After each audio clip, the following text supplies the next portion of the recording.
अस्सलाम वालेकुम। अब स्टार्ट करते हैं अपना जो नेक्स्ट टॉपिक है हमारा, रिस्पॉन्सिबिलिटी सेंटर्स वाला। तो अब इसमें मैं नोट्स पहले सामने रख लेता हूँ। तो हमने जो है यहाँ तक हमने कर लिया सेक्शन 1 के नोट्स में।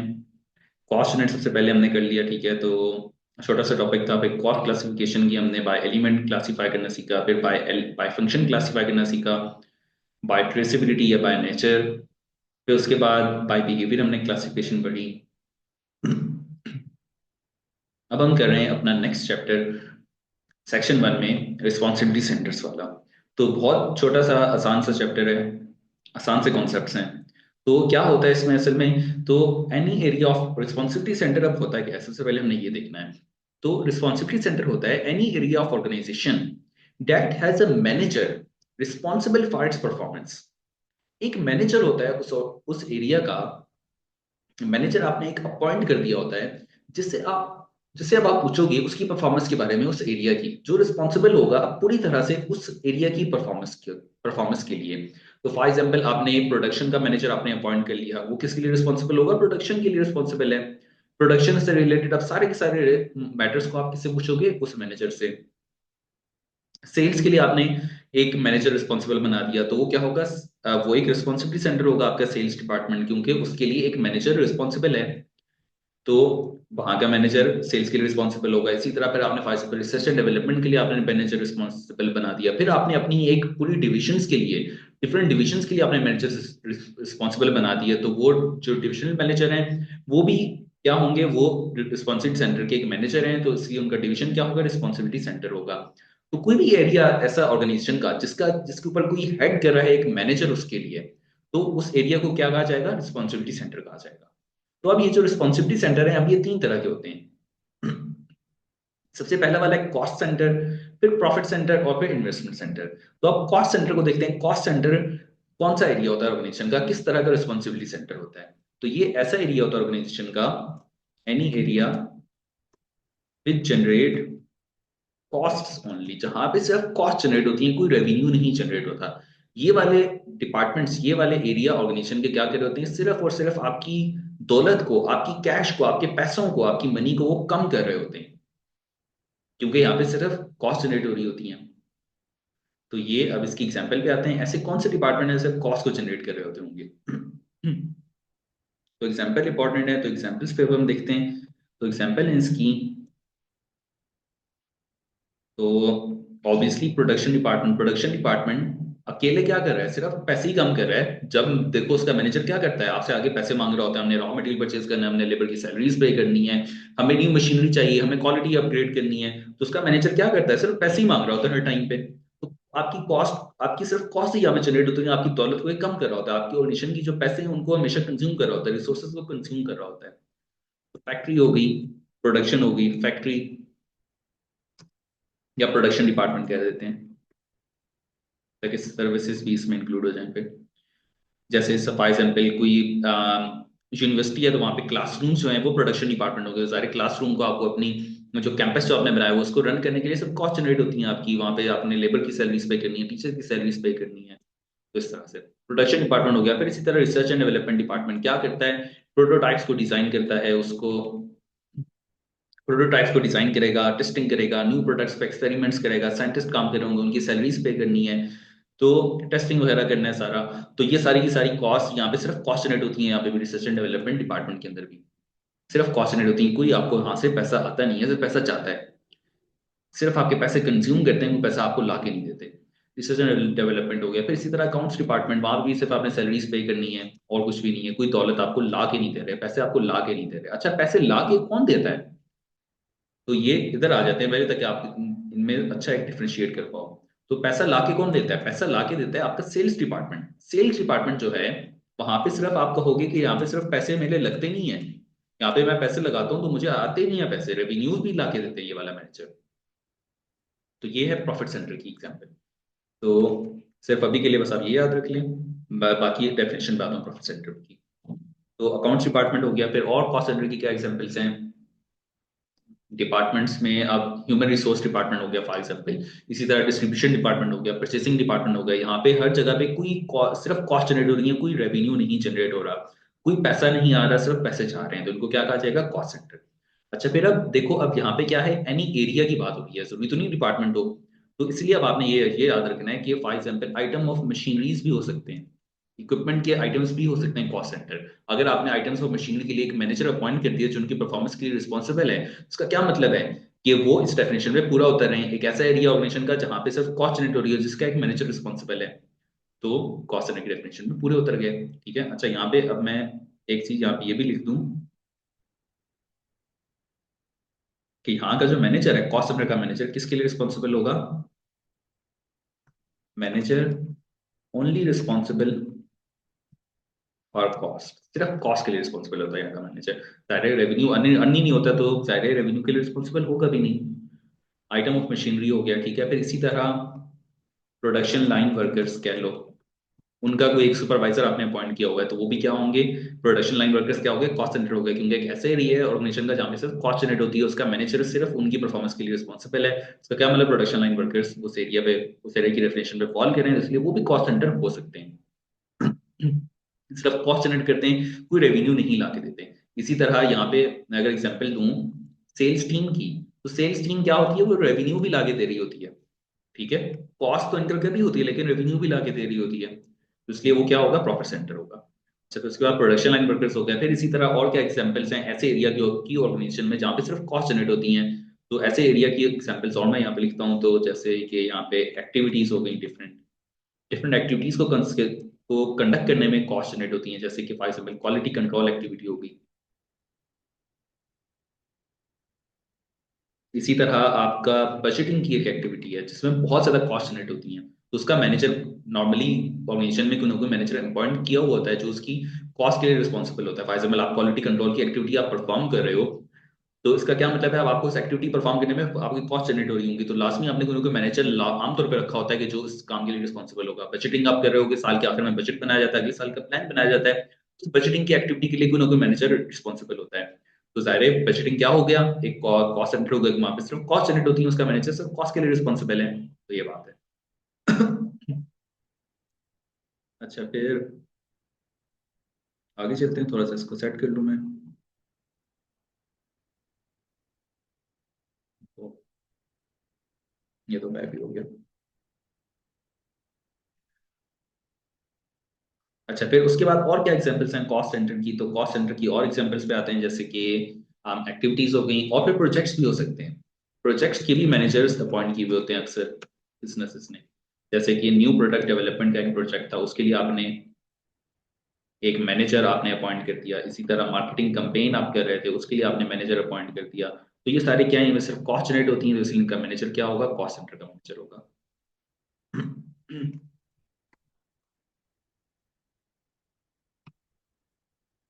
चलिए फिर अब चलते हैं प्रॉफिट सेंटर के ऊपर। प्रॉफिट सेंटर का मैनेजर, प्रॉफिट सेंटर होता है क्या? सबसे पहले ये देखते हैं। तो प्रॉफिट सेंटर होता है any area which generate both costs and revenues, जहां पे कॉस्ट भी जनरेट होते हैं और रेवेन्यू भी जनरेट होता है। तो यहाँ का मैनेजर किसके लिए रिस्पॉन्सिबल होगा? यहाँ का मैनेजर दोनों के लिए रिस्पॉन्सिबल होगा, कॉस्ट एंड रेवेन्यूज।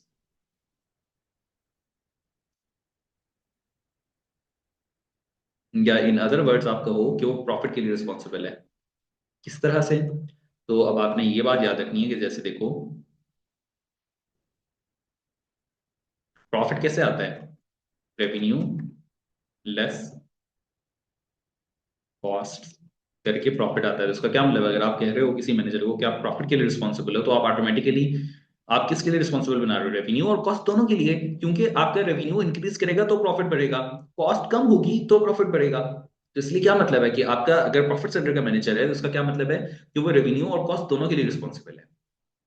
अच्छा फिर अब एग्जांपल्स पे आते हैं। तो एग्जांपल इसकी सेल्स डिपार्टमेंट है। सेल्स डिपार्टमेंट का मैनेजर ऑब्वियसली क्या है? वहां पे कॉस्ट भी जनरेट होती है सेल्स डिपार्टमेंट में, तो उसका मैनेजर क्या होगा? प्रॉफिट सेंटर का मैनेजर होगा। कॉस्ट भी जनरेट होती है, रेवेन्यू भी जनरेट होता है। सेल्स टीम भी इसी तरह कि आपका एक एरिया ऑर्गेनाइजेशन का, एक आपके पास पार्ट है ऑर्गेनाइजेशन का जहाँ पे कॉस्ट भी जनरेट होती है, उन्हें सैलरीज भी आप पे करते हो, कमीशन भी पे करते हो, लेकिन रिटर्न वो आपको रेवेन्यू भी ला के देते हैं। इसी तरह और यहाँ पे एग्जाम्पल आ जाती है आफ्टर सेल्स सर्विस। यहाँ पे नाम तौर पे चीजें चीजें सेल हो जाती हैं। फर्स्ट पर रिपेयरमेंट का काम था, तो रिपेयरमेंट करने के लिए आपने अब वहां पे अब आपने अपने पार्ट सेल कर दिए। तो इस तरह से आफ्टर सेल सर्विस, जैसे आपने वारंटी क्लेम है, तो उसके लिए आपको जरूरी नहीं यहाँ पे आपकी इनकम जनरेट हो, लेकिन अक्सर हो जाती है। जैसे आपने रिपेयर का काम करना है तो उस टाइम पे आपकी होगी, वारंटी के केस में फाइजेबल नहीं होगी, लेकिन रिपेयर के केस में होगी फाइजेबल। तो इस तरह की चीजें। फिर आप चलते हैं इन्वेस्टमेंट सेंटर के ऊपर। तो बहुत आसान से कॉन्सेप्ट है, देखें।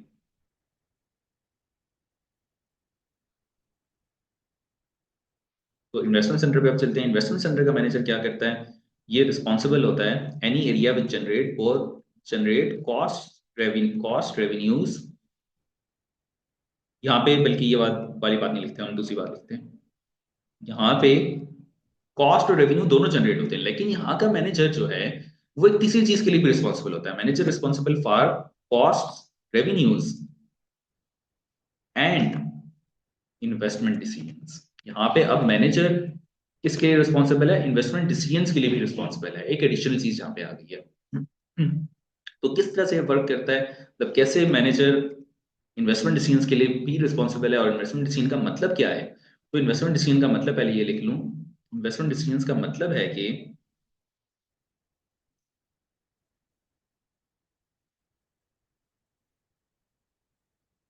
Decision regarding purchase of non current asset.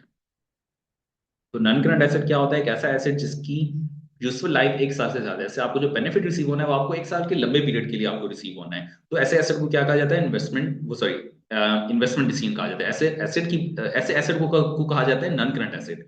ऐसे नॉन करंट एसेट की परचेज से रिलेटेड डिसीजन को क्या कहा जाता है? Investment decision. ये फॉर एग्जाम्पल आप इन्वेस्टमेंट सेंटर का जो मैनेजर है वो क्या कर सकता है? वो अपनी ऑर्गेनाइजेशन, अपने एरिया के अंदर वो इन्वेस्टमेंट कर सकता है। फॉर एग्जाम्पल उसके पास अथॉरिटी है कि वो कंपनी के पैसे यूज करके 1 लाख, 5 लाख, 10 लाख को इन्वेस्ट कर दे अपने डिपार्टमेंट के अंदर, अपने एरिया के अंदर, अपने पार्ट के अंदर, अपनी डिवीजन के अंदर। फॉर एग्जाम्पल न्यू फर्नीचर को अपग्रेड कर दे, फर्नीचर ले ले वहां पे, खरीद ले, वहां पे न्यू मशीनरी इंस्टॉल कर दे, न्यू सिस्टम्स इंस्टॉल कर दे। तो इस तरह से करके वो इन्वेस्टमेंट डिसीजन ले सकता है। प्रॉफिट सेंटर का मैनेजर नहीं ले सकता, कॉस्ट सेंटर का मैनेजर भी नहीं ले सकता। ठीक है, सिर्फ इन्वेस्टमेंट सेंटर का मैनेजर होता है जो ये डिसीजन ले सकता है। तो इसकी एग्जांपल्स पे आते हैं। व्हाट्सएप, इसमें एग्जांपल आ जाती हैं सब्सिडियरी कंपनीज की। सब्सिडियरी कंपनीज अब क्या होती हैं? सब्सिडियरी कंपनीज होती हैं ऐसी कंपनी जिनको दूसरी कंपनी ऑन करती है। तो for example WhatsApp, Instagram are owned by Meta. तो इसका क्या मतलब है कि व्हाट्सएप और इंस्टाग्राम क्या है? सब्सिडियरी कंपनी है। तो क्या आपके ख्याल में व्हाट्सएप के मैनेजर के पास ये अथॉरिटी नहीं होगी कि वो अपने व्हाट्सएप की जो डिवीजन है मेटा की, उसके अंदर वो इन्वेस्टमेंट कर सके?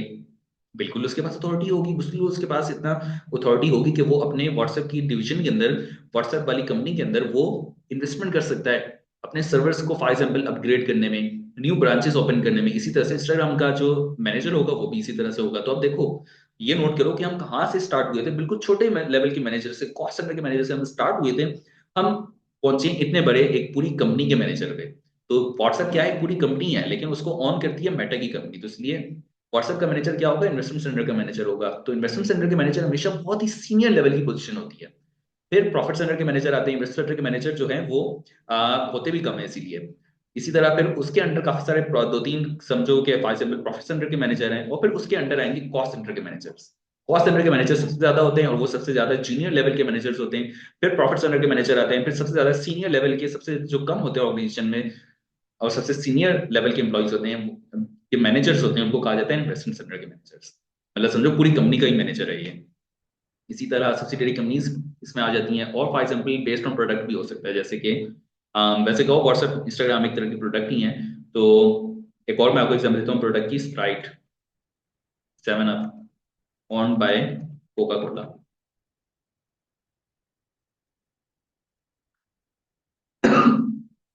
सॉरी। तो कोका कोला ऑन करती है स्प्राइट और 7 अप को। तो इसका क्या मतलब है? क्या स्प्राइट का जो मैनेजर है क्या वो इन्वेस्ट नहीं कर सकता न्यू मशीनरी को इंस्टॉल करने में? बिल्कुल कर सकता है। न्यू आउटलेट्स को खोलने में कर सकता है। 7 अप का मैनेजर भी इस तरह से कर सकता है। तो इसका क्या मतलब है कि इसका जो मैनेजर है वो क्या कर सकता है? इन्वेस्टमेंट डिसीजंस भी कर सकता है। तो वो किसके लिए रिस्पॉन्सिबल है? अपने 7 अप वाली जो डिवीजन है उसकी कॉस्ट के लिए भी, रेवेन्यूज के लिए भी, और इन्वेस्टमेंट डिसीजंस के लिए भी। इसके अंडर पे इसने क्या रखा होगा? फॉर एग्जाम्पल पाकिस्तान वाले सारी की सारी ब्रांचेस के लिए उसने रखा हुआ है अपना प्रॉफिट सेंटर्स, हर एक ब्रांच के लिए। फॉर एग्जाम्पल उसने पंजाब का एक डिविजनल मैनेजर है जो अब उसके सारे के सारे आउटलेट्स को देख रहा है। प्रॉफिट सेंटर का मैनेजर हो गया वो, ठीक है। फिर इसी तरह कॉस्ट सेंटर का मैनेजर, फॉर एग्जाम्पल जहाँ पे फैक्ट्री है वहाँ के इंडिविजुअल मैनेजर्स को, प्रोडक्शन के मैनेजर को उसको कहा जाएगा कॉस्ट सेंटर। फिर रिसर्च एंड डेवलपमेंट मैनेजर को भी कॉस्ट सेंटर का मैनेजर कहा जाएगा, इस तरह से करके, ठीक है। तो इन्वेस्टमेंट सेंटर के मैनेजर के अंदर आपने बस ये बात याद रखनी है, उसके अंदर काफी सारे प्रॉफिट सेंटर के मैनेजर होते हैं, और फिर प्रॉफिट सेंटर के मैनेजर्स के अंदर काफी सारे कॉस्ट सेंटर्स के मैनेजर होते हैं। तो बस ये बात। अब इसमें जो है नोट्स में अब आते हैं, तो नोट्स में बस आपने रीड कर लेना है टॉपिक, तो सॉरी, बस ये मौसम आजकल खराब हो गया तो बस मेरी तबीयत अजीब सी है। अच्छा, तो अब जो है इम्पैक्ट ऑफ कॉस्ट सेंटर्स पे आते हैं। हाँ, कॉस्ट सेंटर का इम्पैक्ट देखो। अब कॉस्ट सेंटर पे अब एक बड़ा इसमें मसला ये होता है, कॉस्ट सेंटर जब ऐसा डिपार्टमेंट जो कॉस्ट सेंटर हो, मसला ये होता है कि फॉर एग्जाम्पल अब जो प्रोडक्शन डिपार्टमेंट है, तो अब वो जो मैनेजर है वो हमेशा पैसे ही मांग रहा होता है, कभी पैसे ला के नहीं देता ऑर्गेनाइजेशन को। क्यों ला के नहीं देता? क्योंकि जाहिर मतलब वो तो जाहिर सी बात है, सेल ही नहीं करता, जाहिर ला के नहीं देगा, मतलब इंपॉर्टेंट तो होता है, प्रोडक्शन नहीं होगी तो जाहिर सेल नहीं होगी। ये बात तो बिल्कुल ठीक है, लेकिन मैनेजर के परस्पेक्टिव से देखो, सीनियर मैनेजमेंट के परस्पेक्टिव से वो कैसे देखेगी? प्रोडक्शन मैनेजर हमेशा पैसे मांग ही रहा होता है। सेल्स डिपार्टमेंट का जो मैनेजर है वो पैसे ला के भी देता है मुझे। तो अगर फॉर एग्जाम्पल आपके पास मुश्किल टाइम चल रहा है, तो आप कहाँ से पैसे कट आउट करोगे? क्या आप सेल्स डिपार्टमेंट से कट आउट करोगे? नहीं, आप प्रोडक्शन से कट आउट करने लग जाओगे पैसे। आप कहोगे वहां पे हम कम क्वालिटी का, बुरी क्वालिटी का मटेरियल यूज कर लें, लेबर की सैलरीज हम कम कर दें, लेबर हम कुछ फायर आउट कर दें। तो प्रोडक्शन डिपार्टमेंट पे आप हमेशा कट बैक्स आप कर रहे होगे, रिसर्च एंड डेवलपमेंट पे कट बैक कर रहे होगे, अकाउंटिंग पे कट बैक कर रहे होगे। क्यों? क्योंकि यहाँ पे पैसे जा रहे हैं, सिर्फ आ नहीं रहे। सेल्स डिपार्टमेंट पे आप नहीं करोगे कट बैक। तो इस तरह से हमेशा क्या होता है, ज्यादातर क्या होता है कि आपके cost centres targeted for cut backs हो जाते हैं। फिर परसीव नेगेटिवली इसी वजह से। फिर managers find difficult to justify expansion. फिर आपके जो प्रोडक्शन का मैनेजर है वो कह तो रहा होगा सीईओ से कि हमने न्यू मशीनरी को हमने लाने की जरूरत है, हमें क्वालिटी को इम्प्रूव करना है, लेकिन जाहिर है जस्टिफिकेशन उसके लिए मुश्किल हो जाएगी। फॉर एग्जाम्पल सेल्स डिपार्टमेंट तो कहेगा कि हमने न्यू एम्प्लॉय को हायर करना है, हमने सेल्स को बढ़ाना है, तो वो बड़ी आसानी से जस्टिफाई कर देगा कि रेवेन्यू हमारा इंक्रीज हो जाएगा। लेकिन क्योंकि यहाँ पे जो आपकी इंप्रूवमेंट होती है उसका इम्पैक्ट लंबे टाइम बाद जाके आता है, इस वजह से इसकी एक्सपेंशन को जस्टिफाई करना मुश्किल हो जाता है। तो ये पॉइंट है यहाँ पे, क्योंकि यहाँ पे जो आपको जो भी पैसा खर्च कर रहे हो उसका आपको रिजल्ट उसी टाइम मिल रहा होता है। यहाँ पे जो रिजल्ट मिलने में आपको लंबा टाइम लग जाता है, और इसमें क्वालिटी इंप्रूव की उसका बेनिफिट आपको कब होगा? क्या कल ही हो जाएगा? नहीं, क्या पता साल 2-3 साल बाद जाके हो कि आपकी कस्टमर सेटिस्फाई हो गए, कस्टमर आपके कहने लगे कि इनकी आपके मार्केटिंग में नाम बन गया अच्छा, कि इनकी क्वालिटी अच्छी होती है। तो 2-3 साल तो लग ही जाएंगे इसमें तकरीबन। तो सारे यहाँ पे जो आप जो खर्चा करोगे एक्सपेंशन के लिए, तो उससे आपको बेनिफिट 2-3 साल बाद जाके होगा, यहाँ पे आपको फौरन बेनिफिट हो रहा है। तो ये फर्क है यहाँ पे। फिर इसी तरह डायरेक्टली एट्रिब्यूटेबल कॉस्ट या डायरेक्ट कॉस्ट, बहुत आसान सा कॉन्सेप्ट है, बस इसको रीड ही कर लें बेशक। तो अब बता देता हूँ मैं, तो डायरेक्टली एट्रिब्यूटेबल कॉस्ट क्या होती है? डायरेक्टली एट्रिब्यूटेबल कॉस्ट होती है ऐसी cost sorry directly attributable cost ऐसी कॉस्ट होती है जो किसी सिंगल कॉस्ट सेंटर से ट्रेसेबल हो। फॉर एग्जाम्पल आपका प्रोडक्शन डिपार्टमेंट के अंदर सुपरवाइजर काम कर रहा है, क्या ये कॉस्ट सिर्फ प्रोडक्शन से रिलेटेड है? बिल्कुल सिर्फ प्रोडक्शन डिपार्टमेंट से रिलेटेड है। इसी तरह फॉर एग्जाम्पल आपकी पूरी बिल्डिंग का रेंट है, तो अब पूरी बिल्डिंग का रेंट उसमें for example research and development department भी है, अकाउंट्स भी है। फॉर एग्जाम्पल समझो प्रोडक्शन भी उसी बिल्डिंग में है, तो उसका क्या मतलब है? उसका रेंट तीनों के ऊपर शेयर आउट हो रहा है, इसलिए इसको क्या बोला जाएगा? इसको बोला जाएगा शेयर्ड कॉस्ट। तो ये डायरेक्टली एट्रिब्यूटेबल कॉस्ट नहीं है, ठीक है। ये कॉन्सेप्ट बस आगे जाके भी हमने देखना है, तो अभी समझ आ जाती है अच्छी बात है, अगर नहीं तो आगे भी हमने पढ़ना है ओवरहेड्स वाले चैप्टर में फिर से। फिर सर्विस कॉस्ट सेंटर्स, ये क्या होते हैं? वो वाले कॉस्ट सेंटर होते हैं जो प्रोडक्शन कॉस्ट सेंटर्स को सर्विस प्रोवाइड कर रहे हो, जैसे कैंटीन हो गया, मेंटेनेंस डिपार्टमेंट हो गया, स्टोर्स हो गया। तो बस में ये बात है। फिर कंट्रोलेबल अनकंट्रोलेबल कॉस्ट, ये वो वाली कॉस्ट होती हैं जो कि कंट्रोलेबल कॉस्ट वही होंगी जो किसी मैनेजर के कंट्रोल में हो, अनकंट्रोलेबल कॉस्ट वो होती हैं जो किसी मैनेजर के कंट्रोल में ना हो। तो इनमें डिफरेंशिएट आप क्यों करते हो? परफॉर्मेंस को मेजर करने के लिए। फॉर एग्जाम्पल आपने आप कभी भी आप किसी मैनेजर को रिस्पॉन्सिबल नहीं ठहराओगे ऐसी कॉस्ट के लिए जो उसके कंट्रोल में नहीं थी, क्योंकि ऑब्वियसली ये बहुत ज्यादा डीमोटिवेटिंग हो जाएगा। जैसे for example research and development department, accounts department, production department, ये फॉर एग्जाम्पल एज्यूम करो कि ये एक ही बिल्डिंग में थे, तो अब आप क्या रिसर्च एंड डेवलपमेंट डिपार्टमेंट से पूछना कि आपने रेंट की कॉस्ट क्यों ज्यादा आ गई पूरे बिल्डिंग की? तो सारे ये कोई मुनासिब बात नहीं होगी, क्योंकि क्योंकि रेंट जो है उसका बेनिफिट तीनों ले रहे हैं, तो आप क्यों सिर्फ रिसर्च एंड डेवलपमेंट वाले से पूछ रहे हो? तो ये चीज है। फिर उसके बाद प्रॉफिट सेंटर का बस को रीड कर लें। इंटरनल एक्सटर्नल प्रॉफिट, अब ये वाला कॉन्सेप्ट का इंपॉर्टेंट है। तो फॉर एग्जाम्पल आपके पास जो है अब ये बात थोड़ा गौर से सुनिएगा।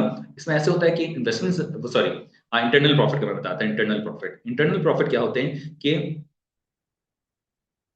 आईटी डिपार्टमेंट था कंपनी का, आईटी डिपार्टमेंट, इंफॉर्मेशन टेक्नोलॉजी का डिपार्टमेंट, उसका क्या काम होगा? उसका काम होगा कि ओवरऑल ऑर्गेनाइजेशन के अंदर जो टेक्नोलॉजी रिलेटेड जो प्रोडक्ट्स यूज हो रही हैं, सिर्फ जो सॉफ्टवेयर फॉर एग्जाम्पल यूज हो रहे हैं, उनको मॉनिटर करे, ये काम होता होगा। फॉर एग्जाम्पल प्रोडक्शन डिपार्टमेंट के अंदर जो टेक्नोलॉजी यूज हो रही है, मशीनरी यूज हो रही है, उसकी टेक्नोलॉजी को मॉनिटर करना, उसमें कोई मसला हो जाए उसको ठीक करना। रिसर्च एंड डेवलपमेंट में आपकी टेक्नोलॉजी वाली चीजें यूज हो रही हैं, उनको मॉनिटर करना। अकाउंट्स डिपार्टमेंट के अंदर आपके पास जो सॉफ्टवेयर यूज हो रहे हैं, कंप्यूटर सिस्टम जो हैं, उनमें विंडोज इंस्टॉल करना, अपडेट करना, सॉफ्टवेयर को इंस्टॉल करना, सारी किसकी रिस्पॉन्सिबिलिटी होगी? फॉर एग्जाम्पल आईटी डिपार्टमेंट की। कोई भी मुश्किल होती है, सारी जरूरी तो नहीं कि आपका ऑर्गेनाइजेशन में हर एक बंदे जो हैं, जो काम कर रहे हैं, वो टेक सेवी हो, जिन्हें टेक्नोलॉजी अच्छी यूज करना आती हो। जरूरी तो नहीं है बात। तो इसलिए आप क्या हायर करते हो? आप आईटी डिपार्टमेंट आप एक रख लेते हो जो सारी की सारी उन चीजों को मॉनिटर कर रहा होता होगा। तो अब आईटी डिपार्टमेंट क्या होगा? आप कहोगे बिल्कुल कॉस्ट सेंटर होगा, क्योंकि वहां पे कोई रेवेन्यू नहीं जनरेट हो रहा। तो अब फॉर एग्जाम्पल आपका जो है अकाउंट्स डिपार्टमेंट ने क्या करता था, वो रोज बुला लेता था आईटी डिपार्टमेंट को कि हमारा ये भी मसला होगा, ये भी हो गया, बस हर रोज ही बुला लेते हैं, सारे फ्री में यूज हो रहा है। तो अब आईटी डिपार्टमेंट ने क्या किया? आईटी डिपार्टमेंट कहता है कि अब से मैं, कल से मैं क्या करूंगा, मैं चार्ज करूंगा अपनी सर्विस का। मैं पैसे लूंगा तो फिर मैं आपको सर्विस दूंगा, वरना मैं नहीं दूंगा। हर ऑर्गेनाइजेशन उसने अपनी पॉलिसी रख ली कि मुझे जो भी बुलाएगा मैंने उसे चार्ज करना है। तो इसका क्या मतलब है कि यहाँ पे क्या जनरेट हो रहा है? यहाँ पे जनरेट हो रहे हैं इंटरनल प्रॉफिट।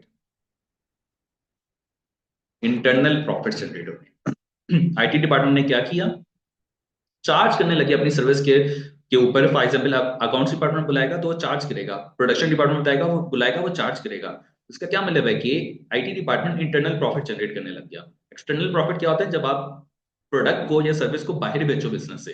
इंटरनल प्रॉफिट कब जनरेट होंगे? कि जब आप अंदर ही किसी दूसरे डिपार्टमेंट को आपने सर्विस अपनी बेच दी है या प्रोडक्ट बेच दिया, तो इसको कहा जाता है इंटरनल प्रॉफिट। तो ये भी जनरेट हो रहे होते हैं ऑर्गेनाइजेशन में, जरूरी नहीं जनरेट हो लेकिन हो रहे होते हैं कभी कभी। इससे क्या होता है? इससे परफॉर्मेंस ओवरऑल अच्छी होती है। कैसे अच्छी होगी? देखो अब आपका अकाउंट्स डिपार्टमेंट जो है, अब अगर आईटी डिपार्टमेंट को बुलाएगा तो वो चार्ज कर रहा है, इसका क्या मतलब है? अकाउंट्स डिपार्टमेंट की कॉस्ट बढ़ेगी। कॉस्ट बढ़ रही है तो उसका मैनेजर की परफॉर्मेंस को किसके हिसाब से मेजर किया जा रहा है? कॉस्ट के हिसाब से। कॉस्ट बढ़ेगी, उसकी परफॉर्मेंस बुरी शो होगी, तो अब क्या करेगा अकाउंट्स डिपार्टमेंट? अब थोड़ा ख्याल करके बुलाएगा, एहतियात से बुलाएगा, जब जरूरत होगी सिर्फ तब बुलाएगा, क्योंकि कॉस्ट जनरेट हो रही है। तो ये फायदा होता है, कंपटीशन बढ़ जाता है ऑर्गेनाइजेशन में। अब कॉस्ट सेंटर का मैनेजर क्या बन गया? प्रॉफिट सेंटर का मैनेजर बन गया। तो इससे क्या हो रहा है? उसका जो आईटी डिपार्टमेंट का जो मैनेजर था, वो अब सोच रहा है कि मैं सीनियर पोजीशन में चला गया हूँ, तो अब जाहिर है उसके पास एक मोटिवेशन ज्यादा होगी काम करने के लिए। तो मोटिवेशन में इम्पैक्ट होता है, कंपटीशन बढ़ जाता है ऑर्गेनाइजेशन में, तो इसलिए इंटरनल प्रॉफिट्स भी ऑर्गेनाइजेशन में जनरेट हो रहे होते हैं। तो अब इस वाले केस में, इस वाले एग्जांपल में आईटी डिपार्टमेंट क्या बन गया? प्रॉफिट सेंटर बन गया। ठीक है। तो वैसे वैसे तो अगर आपके पास कुछ मेंशन ना हो तो आईटी डिपार्टमेंट कॉस्ट सेंटर में ही आएगा, लेकिन अगर इस तरह की कोई कहानी फॉर एग्जाम्पल क्वेश्चन में मेंशन हो तो उसका क्या मतलब है कि वो क्या होगा? Profit centre. बस ये बात थी। फिर रेवेन्यू सेंटर, ये बहुत ही छोटा सा आसान सा कॉन्सेप्ट है, ये एमए वन में नहीं है, इसलिए मैंने यहाँ पे नहीं कराया। तो वैसे मैं आप बता देता हूँ रेवेन्यू सेंटर क्या होता है। बहुत ही आसान सा कॉन्सेप्ट है। तो रेवेन्यू सेंटर का मैनेजर किसके लिए रिस्पॉन्सिबल होगा? सिर्फ रेवेन्यू के लिए। प्रॉफिट सेंटर का तो मैनेजर प्रॉफिट के लिए रिस्पॉन्सिबल है ना, मतलब कॉस्ट रेवेन्यू दोनों के लिए। तो रेवेन्यू सेंटर का मैनेजर किसके लिए रिस्पॉन्सिबल होगा? रेवेन्यू के लिए सिर्फ। तो ये बनाना ऑर्गेनाइजेशन के अंदर कम होता है, रेयर होता है कि रेवेन्यू सेंटर बनाए। तो लेकिन बनाती कब है? कोई ऐसा रेयर सिनेरियो जहाँ पे बनाने की जरूरत पड़ रही हो, तो वो नॉर्मली फॉर एग्जाम्पल बिजनेस ने न्यू प्रोडक्ट को लॉन्च किया है, तो अब वो चाहता है, बिजनेस ये चाहता है कि उसका जो मैनेजर है, एक मैनेजर अपॉइंट कर ले जो सिर्फ रेवेन्यू को मैक्सिमाइज करने के लिए रिस्पॉन्सिबल हो। कॉस्ट के लिए आप उससे नहीं पूछोगे, कॉस्ट जितनी मर्जी करो, बस रेवेन्यू को मैक्सिमाइज करना है। मार्केटिंग पे जितना मर्जी दबा के खर्चा करो, जो मर्जी करना है करो, रेवेन्यू को बस मैक्सिमाइज करना है। तो आप उस मैनेजर को क्या बोलोगे? आप रेवेन्यू सेंटर का मैनेजर आप उसे बना दोगे। मतलब आप उसे कहोगे सिर्फ आपने रेवेन्यू को मैक्सिमाइज करना है, सिर्फ मैं रेवेन्यू के लिए आपसे पूछूंगा, कॉस्ट का ख्याल, कॉस्ट को इग्नोर कर दो। प्रॉफिट के लिए मैं आपसे पूछूंगा ही नहीं, बेशक लॉस में चला जाए। ठीक है, कॉस्ट ज्यादा आ जाए, रेवेन्यू कम आए, लेकिन बस आपसे रेवेन्यू के लिए मैंने पूछा। तो ऐसे मैनेजर को क्या बोला जाएगा? रेवेन्यू सेंटर का मैनेजर। तो बस ये कॉन्सेप्ट तो छोटा सा था, इसलिए मैंने आपको बता दिया। एमए वन में वैसे नहीं है। फिर इन्वेस्टमेंट सेंटर का बता दिया। ठीक है, फिर अब ये ऑर्गेनाइजेशन की हायरार्की, ये वाला चार्ट आपने देख लेना है। तो इस चार्ट में क्या है कि आपके पास सबसे टॉप पे इन्वेस्टमेंट सेंटर के मैनेजर्स होते हैं, फिर सब उसके अंडर आते हैं प्रॉफिट सेंटर के काफी सारे मैनेजर्स, फिर उसके अंडर काफी सारे कॉस्ट सेंटर के मैनेजर्स होते हैं। तो सबसे सीनियर पोजीशन क्या होती है ऑर्गेनाइजेशन में? इन्वेस्टमेंट सेंटर की। तो बस यहाँ पे ये टॉपिक था। तो बस ये चैप्टर हमारा कंप्लीट हो गया। बस अब आपने असाइनमेंट जो है वो अटेम्प्ट कर लेनी है। और इसमें कोई बात जो रह गई हो मुझे सोचने दे, मैं वो फिर बता दूं।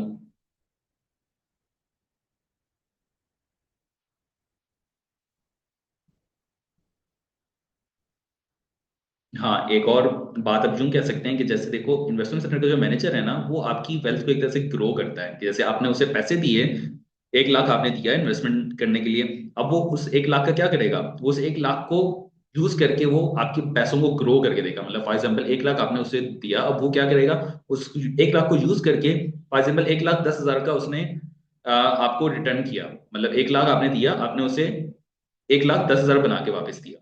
तो इस तरह से करते हैं इन्वेस्टमेंट सेक्टर के मैनेजर। इसलिए मैंने यहाँ पे ये पिक्चर यूज किया कि आपकी एक तरह से वेल्थ को ग्रो कर रहा होता है ये। ठीक है, तो चलिए बस ठीक है, ये आपका टॉपिक था। तो बस अब असाइनमेंट लास्ट में कर लेनी है। मिलते हैं फिर नेक्स्ट वीडियो में। अल्लाह हाफिज़।